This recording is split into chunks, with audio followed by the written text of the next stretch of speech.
로마 정부의 그 로마 황제에게 임명을 받아서 이스라엘 전체를, 그리고 이스라엘 근동의 지금으로 말하면 요르단, 레바논, 시리아 이쪽 전체를 다스리는 왕으로 로마 황제로부터 임명을 받았습니다. 그래서 헤롯 대왕이 그 지역을 다스리는데 가장 힘든 민족이 있어요. 여러 민족인데 그 민족 중에서 힘든 민족이 누군가 하면 이스라엘 민족이었어요. 그래서 이스라엘 민족을 자기 편으로 만들기 위해서 그 사람이 한 정책이 있는데, 그게 뭔가 하면 이스라엘 사람들이 가장 소중히 여기는 것, 성전. 그때까지 이스라엘 사람들은 수백 년 동안 나라 없이 살고 있었어요. 지금 이라크로 말하면 바벨론이죠. 바벨론에 의해서 나라가 망하고 그 후에 이스라엘의 나라는 없었어요.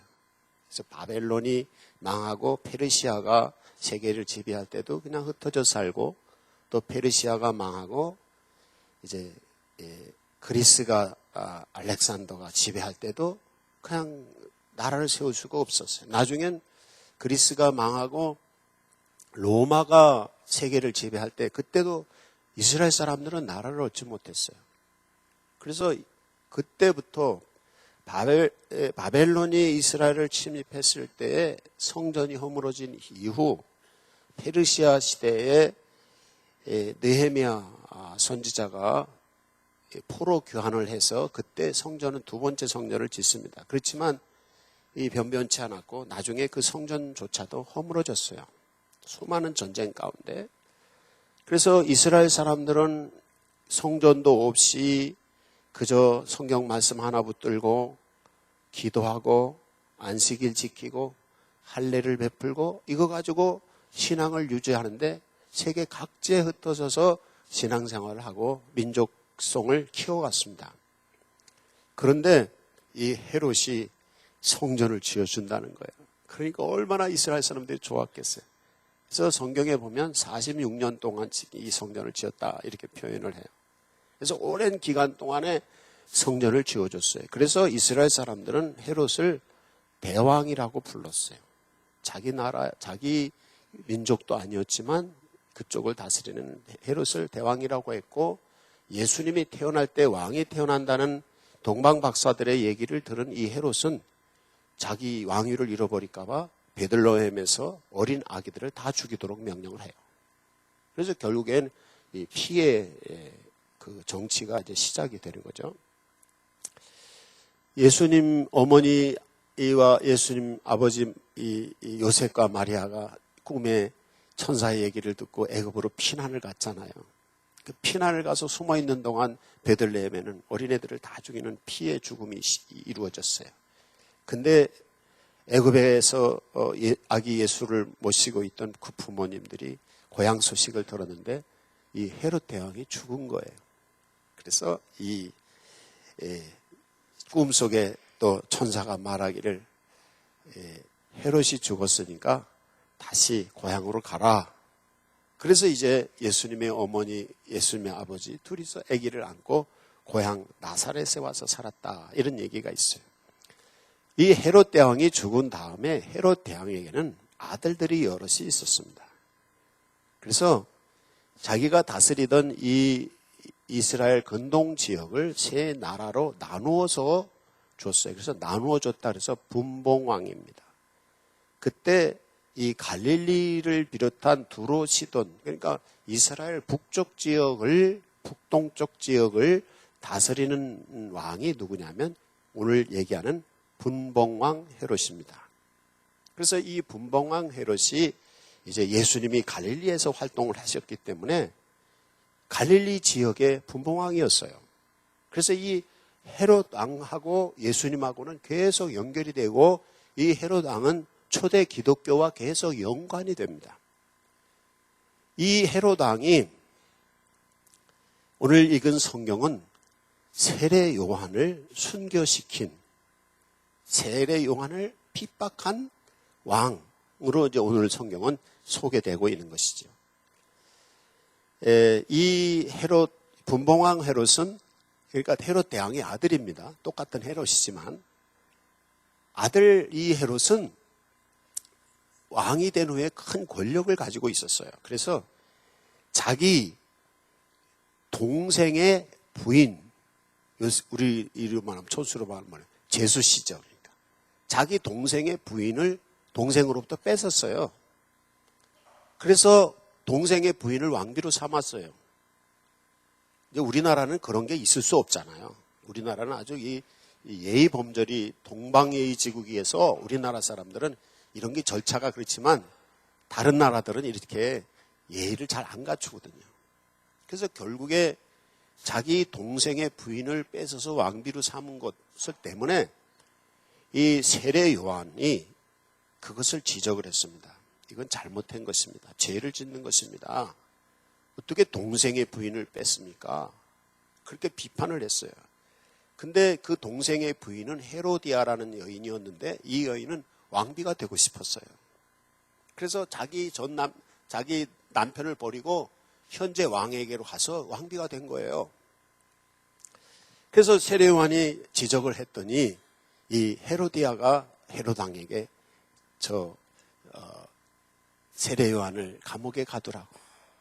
근데 이 헤롯 왕은 조심스러웠어요. 왜냐하면 그 당시 모든 백성들이 세례 요한을 선지자로 하나님의 거룩한 사람으로 인정했기 때문에 잘못 건드렸다가는 자기 정치적인 위치도 위험할 뿐 아니라 하나님을 두려워했어요. 헤롯은. 성전도 지은 사람이니까 이스라엘 사람은 아니지만 하나님을 두려워한 사람이었어요. 근데 이 헤로디아라는 여인이 계속 뒤에서 얘기를 하는 바람에 이 헤롯 왕이 세례 요한을 잡아다가 감옥에 가둡니다. 근데 감옥에 가둬놓긴 했지만 왜? 감옥에 가두면 다니면서 얘 말 못하잖아요. 그래서 감옥에 갇혀 있으니까. 그래서 가둬놓기를 원했는데 이 헤로디아는 계속 이 요한을 죽이려고 하는 거예요. 근데 이 세례 요한을 죽이자고 헤롯 왕에게 얘기할 때 이 헤롯 왕은 응답하지 않습니다. 응답하지 않고 그는 하나님이 함께하는 사람이기 때문에 거룩한 사람이기 때문에 그를 건드리면 안 된다고 그런 생각을 하고 있었어요. 그래서 이 헤롯 왕은 세례 요한을 안 죽이려고 하고 있어요. 근데 어느 날 사건이 터졌습니다. 헤롯 왕이 생일 잔치가 벌어졌습니다. 그래서 생일 잔치가 벌어서 음식을 차려놓고 이제 막 잔치를 벌리는데 거기에 수많은 그 나라의 그 신하들이 와 있고 여러 사람이 와서 앉아 있었어요. 거기에 이 헤로디아 자기 왕비의 그 먼저 남편의 이 딸이 춤을 추게 됐습니다. 근데 이 딸이 너무 예쁘고 춤을 잘 췄던 모양이에요. 그래서 헤롯 대왕이 이 춤에 빠져버렸어요. 그래서 춤에 빠져서 그 자리에서 맹세를 합니다. 뭐라고 하느냐면 야, 내 생일을 맞아서 너무 춤을 잘 춰줘서 고맙다. 너 뭘 원하냐? 내가 다 줄게. 나라의 절반이라도 내가 주겠다. 이렇게 대답을 해요. 맹세를 해요. 그랬더니 이 헤로디아의 딸이 엄마한테 가가지고서 이제 그 자리에서 뭘 달라고 그래야 됐죠? 그랬더니 헤로디아가 기회다 싶어서 세례 요한의 목을 달라고 해라. 그래서 이제 비참한 일이 벌어집니다. 그래서 이 헤롯 왕은 사람들 앞에서 공언했잖아요. 딸에게. 뭐든지 나라의 절반이라도 주겠다고 큰 소리 쳤는데 만약에 해놓고 안 하면 어떡해요? 자기 왕의 유신이 완전히 떨어지잖아요. 그래서 결국에는 신하들에게 명령을 해서 옥에 갇혀있는 세례 요한의 목을 쳐서 가져오게 해요. 그래서 그 세례 요한의 수급을 접시에다가 가지고 와서 쟁반에 가지고 와서 그 딸에게 줍니다. 그러니까 그 딸이 그걸 가져다 자기 엄마에게 줘요. 그래서 결국에 위대한 선지자, 위대한 세례 요한이 순교를 그냥 어처구니 없이 순교를 당하는 그런 장면이에요. 이 아주 나쁜 사람이죠. 근데 여기서 우리가 볼 수 있는 게 뭐냐면 이 헤롯은 어떤 왕이었냐. 이 사람은 굉장히 감성적이었던 것 같아요. 기분파. 그리고 주변 사람들에 의해서 움직이는 그런 왕이었던 것을 알 수가 있어요. 그래서 이 세례 요한을 잡으려고 할 때도 그 백성들이 어떻게 할까봐 함부로 못하고, 그리고 또 주변에 있는 그 헤로디아라는 여인이 계속 뭐라고 하니까 거기에 의해서 가고, 그리고 잔치 자리에서 뭐 기분 나니까 기분이다, 내가 나라의 반이라도 주겠다 그래서 헌을 해가지고 결국에는 이 위대한 선지자 세례 요한을 죽이는 이런 아주 큰 실수를 저지르는 왕이 됐죠. 근데 이 헤롯 왕의, 분봉왕 헤롯 왕의 얘기는 여기서 그치지 않습니다. 누가복음의 23장에 보면 예수님이 이제 그 게세마네 동산에서 기도하시다가 대제사장 가야바가 보내는 사병들에 의해서 예수님이 붙잡힙니다. 그래서 게세마네 동산에서 가야바에게 끌려가고 가야바 대제사장 마당에서 예수님이 재판을 받습니다.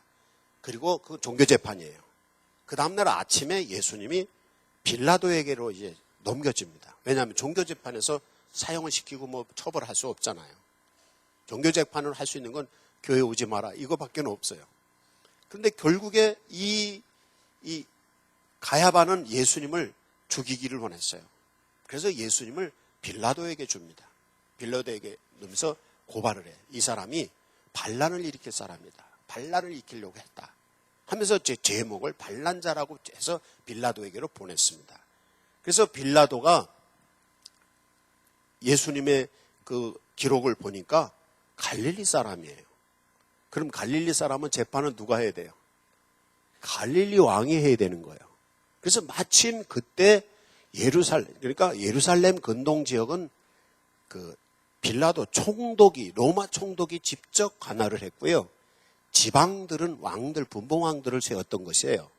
그래서 이제 갈릴리 지역에 있는 이 헤롯 왕이 마침 예루살렘에 와 있어서 이 빌라도가 이 죄수인 예수님을 헤롯 왕에게 보냅니다. 그래서 당신 지역의 범죄자니까 당신이 재판하시오. 그래서 헤롯 왕이 예수님을 데려왔을 때 너무 기뻐해요. 왜 기뻐했을까요? 네, 성경에 보면 이래. 기뻐한 이유가 뭐냐면 예수님이 뭐 기적을 베푼다는 소문이 났잖아요.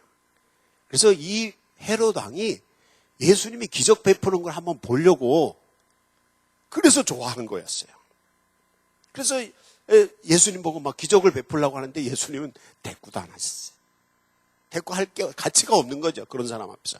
그래서 결국에는 이제 이렇게 저렇게 막 하다가 예수님이 대꾸를 안 하니까 이 헤롯 왕이 예수님을 희롱을 하고 비난을 하고 욕을 하고 그러면서 예수님이 십자가에 달리셨을 때 홍포를 입으셨다는 우리 얘기를 알죠. 그 평소에 그럼 홍포를 예수님이 입고 다니셨을까요? 아닙니다. 바로 예수님이 죽으실 때 홍포를 누가 줬느냐 하면 이 헤롯 왕이 예수님에게 던져주면서 희롱을 합니다. 네가 왕이 되어. 그래서 결국에 헤롯 왕이 예수님을 희롱하기 위해서 준 게 이 홍포였어요.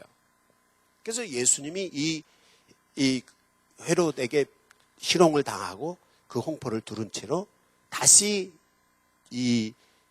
그 군인들에 의해서 빌라도에게로 보냅니다. 그러면서 헤롯 왕은 죄를 찾지 못했다는 거예요. 그래서 보내요. 그래서 빌라도가 예수님을 이제 재판을 하는데 아무리 봐도 반란할 흔적이 없어요. 그래서 백성들 앞에다가 놓고서는 내가 헤롯 왕에게 보냈는데도 그는 죄를 찾지 못해서 나한테 보냈다. 나도 예수에게 죄를 찾지 못했다. 그래서 이제 놓아주겠다. 이렇게 얘기를 해요. 그런데 백성들이 예수님을 죽이라고 소리를 칩니다. 그래서 군중의 이거에 의해서 예수님이 사형 선고를 받죠. 여기서도 보면 헤롯의 역할을, 헤롯은 굉장히 가벼운 사람이라는 걸 알 수가 있죠. 예수님이 재판하러 왔을 때 예수님을 막 신기해서 막 기적을 베풀려고 하고 이런 감성적인 사람인 걸 알 수가 있어요. 그리고 굉장히 눈치를 보면서 이렇게 행동하는 사람인 걸 볼 수 있고요. 자기의 책임을 회피하려고 하는 사람인 걸 이 예수님의 재판에서도 헤롯의 인격적인 모습, 성격을 우리가 간파할 수가 있습니다. 근데 이것으로 끝나질 않아요. 헤롯은. 어떤 일이 일어났냐면 예수님이 죽으시고 부활하시고 교회가 이제 이렇게 부흥이 됐어요. 초대교회 부흥이 되는데 그때까지 분봉한 헤롯은 갈릴리 지역의 왕이었어요. 근데 무슨 일이 있었는가 하면 사도행전 23장에 사도행전 12장에 이런 일들이 있었어요. 무슨 일인가 하면 이 헤롯이 빌라도와 함께 예수님을 죽이는 일에 함께 했던 것처럼 예수 믿는 사람들, 성도들을 순교하는데 앞장섰던 사람이에요, 헤롯이. 그래서 기독교의 첫 번째 순교자가 누구죠?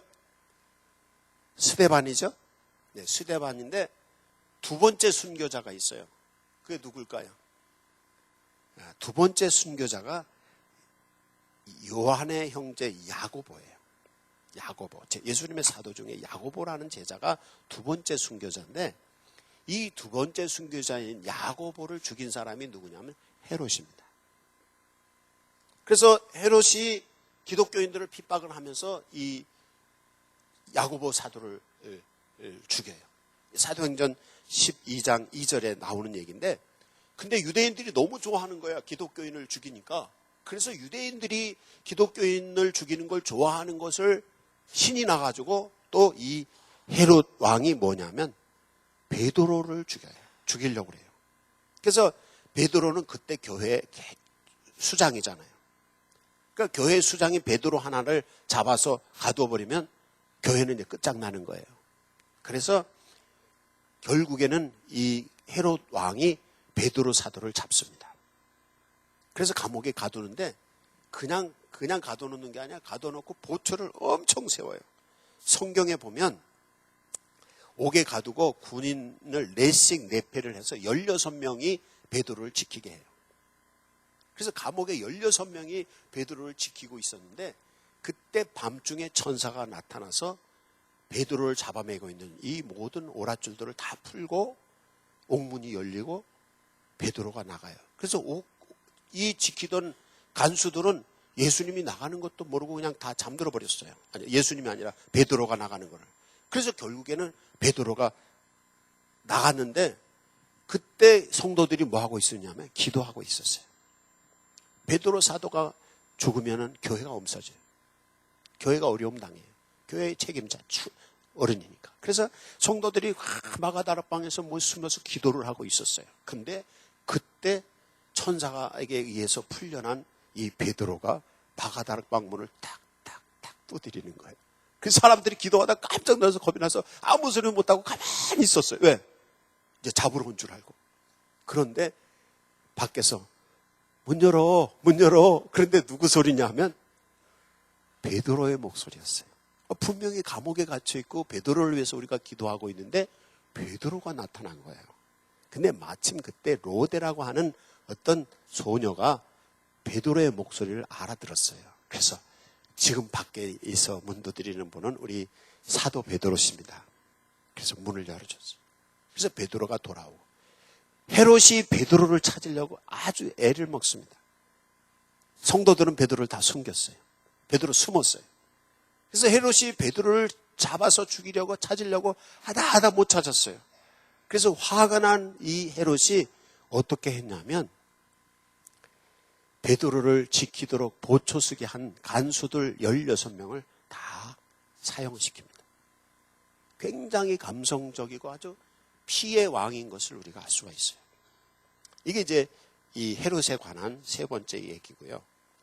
그 다음에 이제 이 나머지 이 얘기는 뭐냐면 이 사도행전 12장에 있는 얘기인데 이 헤롯이 저쪽 두로와 시돈 지역도 같이 다스렸는데 그쪽 사람들이 세금을 잘 안 내고 거기는 소비성이 심했어요. 그래서 아주 나라를 다스리는데 세금은 안 내면서 소비를 많이 하니까 이 왕이 좀 기분이 나빴어요. 그래서 두로 시돈 쪽을 가서 이제 시찰을 하면서 그때 마침 이 헤롯 왕이 그쪽 다스리고 있는 수도가 갈릴리 지역 수도가 어디냐면 가이사라예요. 가이사라는 말 그대로 로마의 황제 이름이 가이사거든요. 그래서 황제의 이름을 따서 지중해 쪽으로, 이스라엘 지중해 쪽에 해변가를 하나를 도시를, 인공 도시를 만드는 거예요. 요새로 말하면 신도시를 만드는 거예요. 그래서 그렇잖아요. 우리 홍성에다가 했어요? 매포 신도시 해가지고 도청을 했잖아요. 그런 식으로 신도시를 가이사라를 만들고 황제 이름을 따라서 가이사라라고 이름을 짓고 거기에 헤롯 왕이 수도를 만들었던 것입니다. 그래서 거기 가이사라에 있었어요. 근데 하루는 이 헤롯 왕이 사람들 앞에서 이제 연설을 했어요. 왕복을 다 차려입고 연설을 하는데 연설을 좀 잘했던 모양이에요. 굉장히 연설을 잘했나 봐요. 그래서 거기 앉아있는 사람들이 헤롯을 막 신이라고 막 했어요. 우리의 신이요. 그 당시는 그렇게 했어요. 요즘도 보면은 연예인들이 하면 막 젊은이들이 막 신처럼 아이돌이라 그러잖아요. 아이돌이 뭐예요? 우상이란 뜻이거든요. 우상. 그러니까 우상화 하거든요. 그래서 연예인들이 하면 우상하고 정치인들이 나와도 막 우상하고 이러잖아요. 사실 우리나라도 대통령 뽑을 때 누구 뽑자 하면 다 우상화시키는 거예요. 이게. 그래가지고 반대편은 막 죽이려고 하고 난리잖아요. 우상이 돼버려요. 그래서 이 헤롯이 연설을 하는 걸 듣고 사람들이 와 신이시여 하고 막 찬양을 한 거예요. 그러니까 이 헤롯이 너무 신이 났어요. 그래서 연설을 멋있게 하고 연설을 마쳤어요. 근데 그 다음에 일어난 사건입니다. 성경의 기록에 의하면 헤롯은 벌레가 먹어서 죽었다. 이렇게 표현을 해요. 이걸 어떻게 현대의학으로 봤을 때 이게 병이 들어서 죽은 건 맞는데 사람이 신 노릇을 했다는 거예요. 그래서 하나님이 신 노릇을 하는 이 헤롯을 치셨는데 벌레를 보냈다는 거예요. 그럼 벌레가 헤롯을 물어서 죽였나? 아니면 무슨 요새로 말하면 무슨 조그만 미생물들이 이렇게 해가지고 무슨 피부병이 생긴 건지 아니면 암세포가 해서 암이 끌린 건지 왜 그런지는 알지 못하지만은 하여튼 성경대로 표현대로 하면 벌레에 먹혀서 죽었다. 이렇게 이제 그래서 헤롯의 인생이 끝나요. 그래서 우리가 여기서도 보면은 헤롯은 굉장히 감성적이었기 때문에 그리고 사람들에게 연설할 때도 굉장히 감성적으로 감성을 건드려서 사람들의 마음을 휘어잡았어요. 그래서 사람들이 헤롯을 신이라고 말하고 그래서 거기서 막 자기가 신이 되어서 막 이렇게 했던 것이죠. 근데 하나님 앞에 하나님이 그를 치신 것이죠. 헤롯이 한 일이 얼마나 많아요. 세례 요한을 죽이죠. 예수님을 죽이는 일에 참여하죠. 그리고 또 두 번째 순교자 야고보 사도를 죽이죠. 그리고 수많은 사람들을 죽였죠. 그리고 오히려 그거를 유의로 생각을 하죠. 놀이로. 예수님은 재판하는 걸 놀이로 생각하고 있고 그리고 또 세례 요한을 죽이는 걸 놀이로 생각했어요. 그리고 초대교회의 사도들을 죽이는 것을 놀이로 생각을 했어요. 이게 이제 헤롯 왕의 아주 잘못된 인간성과 잘못된 삶의 행태라는 걸 우리가 볼 수가 있어요. 우리가 여기서 기억해야 될 거 있어요. 그게 뭐냐면 이 시대의 사람들의 사고가 헤롯과 같다는 사실입니다. 그러니까 헤롯처럼 감성적이에요. 이 시대는. 특히 요즘에 그 인터넷 문화가 발전한 시대의 비평가들은 이 문화 비평가들은 뭐라고 하냐면 이 시대를 감성의 시대라고 표현을 해요. 무엇을 이해하려고 하는 게 아니라 느끼려고 한다. 그래서 생각하기보다는 그냥 느낌으로 그냥 직설적으로 말해버리고 직설적으로 판단한단 말이죠. 그래서 이제 대통령들도 실수하고 국민들도 실수하고 그래서 나라가 어려워지는 것입니다. 그래서 우리가 이 시점에 우리 시점에서 기억해야 될 것이 뭐냐면 헤롯처럼 감성적으로 하면 안 된다. 판단은 감성으로 하는 게 아닙니다. 판단은 의지로 하는 것이지 우리의 마음의 3요소는 지성, 감성, 의지가 있잖아요. 지성을 가지고 어떤 지식에 가지고 논리적으로 이성적으로 판단할 뿐 아니라 감성적으로 느낌을 가지고 있고 거기서 의지를 가지고 판단을 해야 되지, 그냥 지식으로만 논리적으로 판단을 하려고 할 때 궤변을 통해서 잘못된 판단을 할 수가 있고요. 무조건 또 감성적으로 판단하려고 그러다가 잘못된 판단을 할 수가 있습니다. 중요한 거는 감성과 지성은 판단하는 게 아닙니다. 우리의 마음의 감성과 지성은, 감성은 느끼는 것이고, 그리고 지성은 아는 거예요. 어떤 사건, 어떤 사물을 보고 알고 느꼈다. 그럼 이 알고 느낀 거를 가지고 판단하는 건 뭐냐면 우리의 중심의 의지를 가지고 판단하는 것입니다. 근데 요즘의 사람들이 그냥 지성을 가지고 판단을 하다 보니까 궤변이 나오고, 주관적으로, 그리고 감성을 가지고 판단하다 보니까 그걸 감정적으로 표현해버리고 판단해버린단 말이죠. 그래서 오류에 빠지는 거거든요. 그래서 우리가 기억해야 될 것은 감성으로 느끼고 느낀 걸 가지고 의지를 가지고 재소화를 해야 돼요. 지성을 가지고 아는 지식을 가져서 아날로그 비교를 해서, 어떤 사건을 내가 가지고 있는 지식을 가지고 아날로그 비교를 해서 거기서 이것을 좀 더 생각해보고 판단해서 해야 되는 것이죠. 근데 그 과정이 없는 거예요. 느끼고 아는 거를 가지고 그 다음에 판단하는 과정이 없이 그냥 아는 것을 가지고 판단해버리고 감성을 가지고 바로 판단하니까 거기서 오류가 오는 거예요. 지금 우리 민족이, 우리나라가 지금 처해진 시기에 우리 국민들이 뭐 어떻다 저떻다 이렇게 언론에서 하지만은 우리 믿는 사람들만은 헤롯과 같은 오류를 범하면 안 됩니다.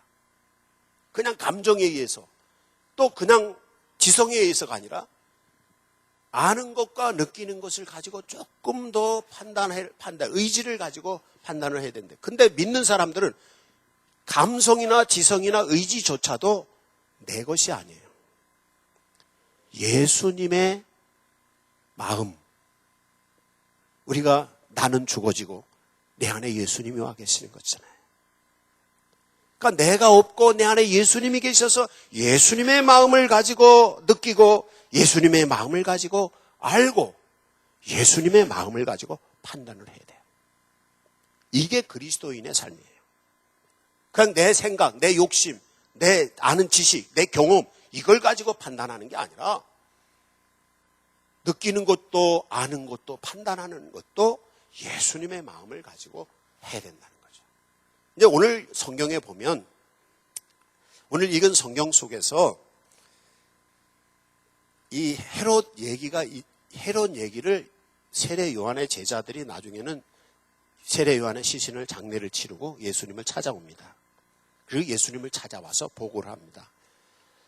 우리 선생님 세례 요한이 이렇게 해서 순교를 했었습니다. 그렇게. 근데 그때 그 얘기를 들으신 예수님 아무 말씀 안 하셔요. 침묵하세요. 그리고 성경에 보면 예수님이 배를 타고 빈들로 가셨다. 이런 표현이 있습니다. 우리는 여기서 예수님의 마음, 예수님의 행동을 우리의 처해진 현실에서 발견하고 우리가 어떻게 해야 될지를 알 거예요.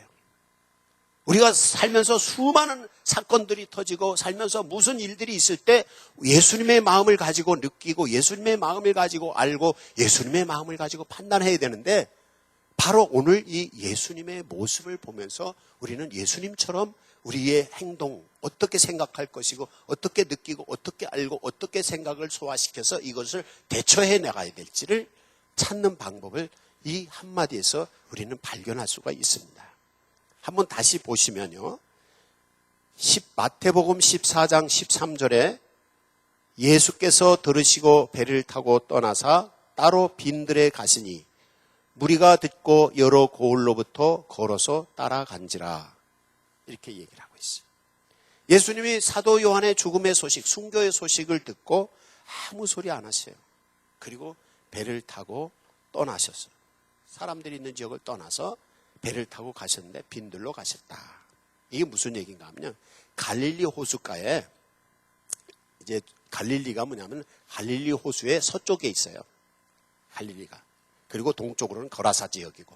그래서 이제 서쪽 지역에서 이쪽의 밑에서 예수님이 얘기를 들어서 배를 타고 북쪽으로 이렇게 가셨다는 뜻입니다.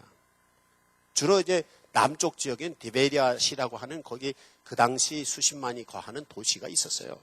근데 거기에서 아마 예수님이 들으셨다면 배를 타고 사람들이 살지 않는 지역으로 이렇게 저쪽 북쪽으로 가신 거예요. 그러니까 예수님이 배를 타고 가시는 걸 보고 사람들이 육지로 걸어서 예수님은 저쪽 배 타고 호수로 가시고 사람들은 예수님이 가시는 곳을 걸어서 막 여러 사람이 쫓아갔다는 거예요. 근데 여기서 기억해야 될 건 예수님은 침묵하셨다. 그리고 예수님은 빈들로 가셨다. 예수님이 배를 타고 떠나서 따로 빈들로 가셨다고 하는 여기서 우리는 우리의 영감을 얻어야 됩니다. 무슨 사건이 있을 때 그냥 감성적으로 남들이 하니까 쫓아서 여기 헤롯처럼 자기가 알고 있는 지식 들은 얘기 가지고 어떻게 속단하고 이게 아니라는 거예요. 자기 고정관념이나 선입관이나 아니면 주변 환경들이 뭐 하기 때문에 같이 덩달아 가는 게 아니라 예수님은 세례 요한의 순교의 소식을 듣고 침묵하면서 배를 타고 아무 소리 없이 빈들로 가셨다는 거예요. 우리 여기서 우리가 어떻게 해야 될지를 아는 거예요. 여러분, 우리가 현재 국가적인 상황이나 우리가 살아가는 모든 순간순간 삶의 일, 그렇잖아요. 살다 보면 가정일도 있고 개인적인 일도 있고 뭐 이웃 사람의 일도 있고 수많은 안 좋은 일들이 많이 일어나잖아요. 지금 우리나라도 굉장히 안 좋은 상황이잖아요. 근데 이럴 때 어떻게 해야 되느냐?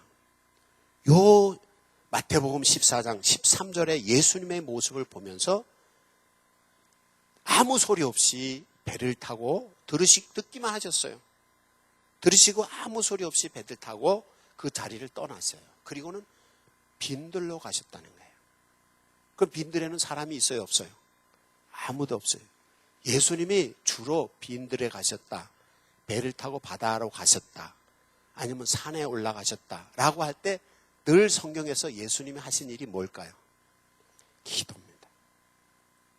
그래서 예수님은 거기서 뭐 이렇다 저렇다 감성적이거나 지성적인 판단을 가지고 어떻게 자기 의지를 가지고 어떻게 하지 않으시고 그냥 침묵하고 현장을 듣고 사건을 듣고 그것을 가슴에 품고 혼자 깊이 생각하시면 여기 뭐예요? 보고 느낀 것을 소화하는 과정을 기도로 했다는 거예요. 그래서 배도 혼자 타고 가셨겠죠. 모르죠. 제자들이 배를 젓고 예수님이 여기 앉아 가셨겠죠. 그리고 빈들에 가셔서 제자들이 배를 육지에 닿았을 때 그냥 혼자 걸어서 빈들에 아무도 없는 들판에 가서 혼자 거느리셨대요. 하나님께 기도하는 거예요. 그러니까 여러분이 살면서 개인적인 일이나 가정적인 일이나 마을의 일이든지 이웃사람 일이라든지 또 국가적인 일이라든지 문제 있을 때 하나님의 방법, 예수님의 방법, 하나님은 어떻게 이 현장의 문제를 해결해 나가시려고 하실까? 이거를 먼저 하나님의 뜻을 깨닫고 거기서 신중하게 우리가 하나님의 성령의 의지를 가지고 판단하고 내가 해야 될 바를 결정해야 된다는 거죠. 그냥 감성적으로 헤롯처럼 하지 말고 그냥 들은 얘기 가지고 그냥 지성으로만 즉각 판단하지 말고 성령의 감성, 하나님이 주시는 성령의 감성을 가지고 느끼고 하나님이 주시는 성령의 지성을 가지고 알고 진리, 참된 것을 바라보고 요즘 얼마나 거짓된 말들이 언론에 퍼져갑니까? 그러니까 우리가 참된 것을 보고 그 다음에 성령이 주시는 의지를 가지고 하나님의 뜻의 대로 우리가 판단해야 된다는 거죠.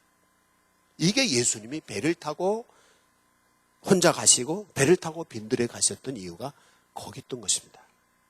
여러분이 개인적인 일이나 가정일이든지 마을이나 나라든지 이 심각한 문제가 있을 때 그냥 놀래가지고 감성적으로 판단해서 일을 할 때 저지릅니다.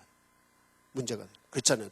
뉴스에 보니까 어떤 사람이 차가 뒤집혔대. 왜 뒤집혔나 그랬더니 고양이 피하다가 뒤집혔대. 갑자기 고양이가 나타나니까 놀래가지고 이렇게 했는데 그냥 차가 뒤집어서 사람이 다친 거예요.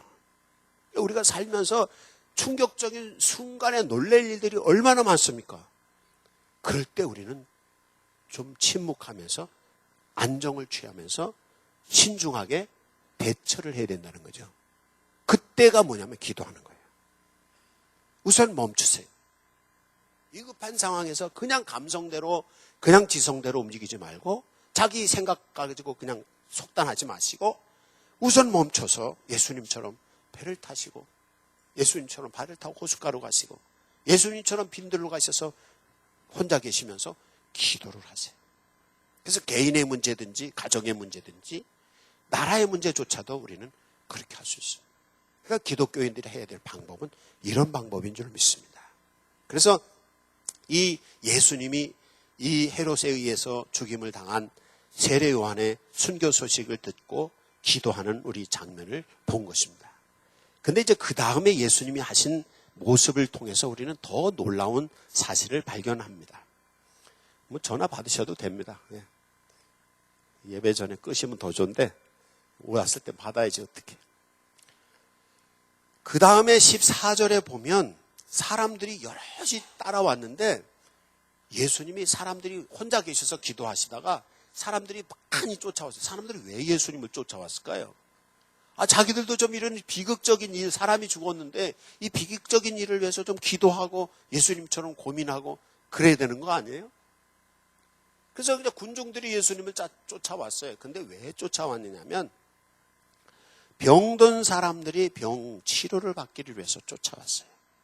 그래서 예수님이 큰 무리를 보시고 불쌍히 여기사 그 중에 있는 병자를 고쳐주셨다. 물론 병자 아닌 사람들도 쫓아왔죠. 그래서 예수님이 그들을 불쌍히 여기셨다는 거예요. 이게 예수님의 마음입니다.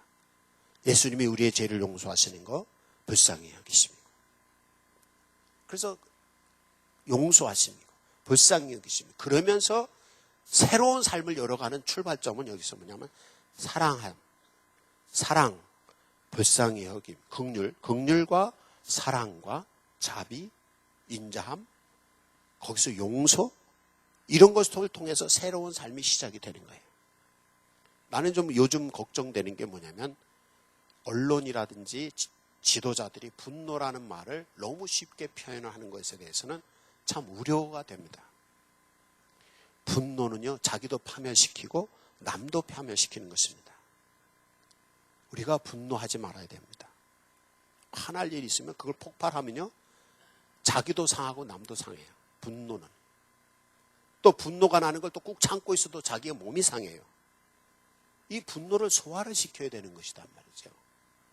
이걸 소화시킬 수 있는 게 뭐냐면 용서와 불쌍히 여김이에요. 그게 사랑의 본질입니다. 그래서 예수님이 예수님 화 안 나셨겠어요? 세례 요한이 죽었는데. 혈연으로 따지면 세례 요한은 예수님하고 친척입니다. 화 안 났겠어요? 분노가 안 났겠어요? 그리고 또 예수님에게 세례를 베푼 사람이에요, 세례 요한이. 그런데 화가 안 느껴져 죽였는데? 그런데 예수님이 나가서 분노를 표출하신 게 아니라 불쌍히 여기셨다는 거예요. 물론 헤롯을 불쌍히 여기신다는 표현은 아니지만 예수님을 쫓아온 사람들을 불쌍히. 왜? 그런 왕 밑에 있는 국민들. 그렇죠? 감성적이고 아주 포악한 헤롯 왕 밑에 있는 국민 백성들을 불쌍히 여기는 거예요. 그래서 헤롯이 못하는 거를 누가 해주시는 거예요? 예수님이 해주시는 거예요. 여기서 우리는 교회가 해야 될 사회적인 위치를 발견합니다. 국가가 하지 못하는 거, 사회가 하지 못하는 거 교회가 할 수 있는 게 있어요. 국가는 못합니다. 교회는 뭐야? 사랑과 용서와 긍휼입니다. 이 교회가 할 수 있는 겁니다. 용서하고 사랑하고 긍휼히 하는 거, 이거요, 국가가 못하고 사회에서는 못합니다. 그런데 교회가 이 사회를 정화시키고 새롭게 할 수 있는 건 바로 이 긍휼, 불쌍히 여기는 것과 용서와 사랑, 이게 사회를 유지하게 하고 인간을 인간되게 하고 가정을 가정되게 하는 힘이 거기서 나옵니다. 여러분의 가정이 행복한 가정이 안 된다면 여러분이 가족들을 불쌍히 여기고 가족들을 용서하고 가족들을 사랑하지 않기 때문에 가정이 지옥같이 되는 것입니다. 여러분의 인생이 지옥 같은 인생을 살고 있는 것은 불쌍히 여김과 용서함과 사랑이 없기 때문에 지옥 같은 인생을 사는 것입니다. 우리 사회가 그렇게 되는 이유는 그래요. 그래서 교회가 예수님이 하셨던 것은 바로 그거예요. 헤롯의 치하에 의해서 그렇게 어려움 당하고 있는 백성들을 불쌍히 여기셨다는 거예요. 그리고 그들을 치유해 주셨다는 거예요. 이게 교회가 해야 될 일입니다. 그래서 덩달아 우리도 분노하고 우리도 같이 하는 게 교회가 해야 될 일이 아니라 교회는 불쌍히 여기고 그리고 그들을 용서하고 그리고 사랑으로 다시 시작할 수 있는 기회를 싸매주면서 시작하는 이게 예수 그리스도의 방법이고 예수님의 정신이고 또 교회의 방법이고 이거는 교회의 정신이고 또 성도들의 방법이고 성도들의 정신입니다. 이제 이 복음의 정신, 복음의 방법을 가지고 예수님처럼 여러분의 주어진 삶의 수많은 위기들을 극복해 나가시기를 바랍니다. 이 시간 각자 응답의 기도를 하십시오.